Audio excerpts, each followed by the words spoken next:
Donc cette séance est un peu, on a des absents malheureusement, notamment donc le premier c'est Monsieur Mnawar Merouch qui est historien algérien, c'est un vieil historien algérien qui est fatigué, enseignant donc d'histoire, lui-même acteur du mouvement national puisqu'il était au Caire dans le mouvement, étudiant au Caire pendant la période de la guerre. Et donc on m'a demandé de lire le résumé de sa communication. Alors, sa communication est intitulée « Difficulté d'une histoire critique de la période ottomane ». Pratiquement monopole français pendant plus d'un siècle, je relis sans résumé, je pense que certains l'ont, d'autres pas. Pratiquement donc monopole français pendant plus d'un siècle après 1830, l'histoire de l'Algérie ottomane n'a pas échappé à ce qu'on appelle aujourd'hui les conflits de mémoire. Le thème de nid de pirates qu'on croyait oublié dans les poubelles de l'histoire ressurgit à l'occasion des polémiques suscitées par la loi du 23 février 2005.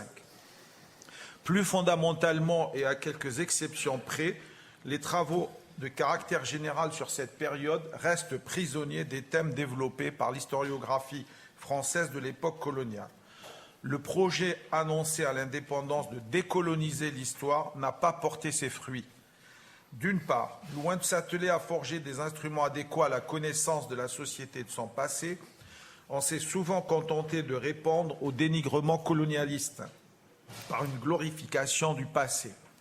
D'autre part, les lacunes de formation scientifique, l'enfermement qui a prévalu depuis la guerre civile et la montée des courants xénophobes et irrationnels ont réduit considérablement les échanges scientifiques avec l'extérieur et handicapé gravement la recherche et l'enseignement. Certes, on doit nuancer ce constat, car quelques chercheurs novateurs ont continué à résister dans des conditions particulièrement éprouvantes.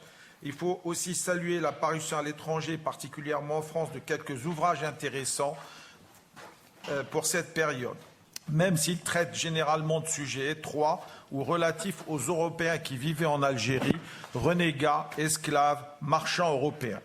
Décoloniser l'histoire doit se comprendre comme un effort de sortir de certaines visions étriquées de l'époque coloniale et des effets qu'elles entraînent. Toute société doit s'approprier son histoire et porter un regard autonome et de l'intérieur sur son passé.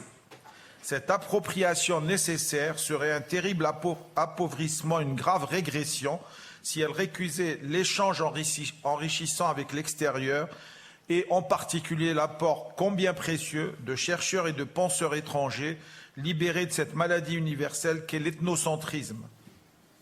Il est vrai que le monopole colonial français sur l'histoire de l'Algérie continue à marquer de ses empreintes parfois négatives la recherche sur la période ottomane. Par exemple, on répète partout depuis plus d'un siècle que l'Algérie de cette époque a connu 4 systèmes successifs, les Berlebey puis les Pachas. Il se trouve que tous les Pachas d'Alger étaient des Berlebey, de 1552 à 1830. Beylerbey étant un poste de gouverneur de province et Pacha, un titre attribué à différents dignitaires dans l'Empire ottoman, gouverneurs de province, généraux, amiraux, ministres. Il n'y a pas d'équivoque ni de sujet de contestation là-dessus. Tous les documents officiels ottomans le prouvent, et les ottomanistes le savent bien. Mais les auteurs d'ouvrages français les plus connus et les plus influents sur l'Algérie sous la domination turque ne connaissaient ni l'arabe ni le turc ottoman. Le thème du conflit permanent pour le pouvoir entre janissaires et corsaires a été critiqué récemment, mais reste largement dominant dans les écrits de langue française. D'autres idées reçues sur l'immobilisme des secteurs économiques et sociaux, monnaie, prix, salaire, système de propriété, ont fait l'objet de quelques critiques dont l'écho reste limité. Voilà résumé donc la communication du professeur Mnawar Merouch.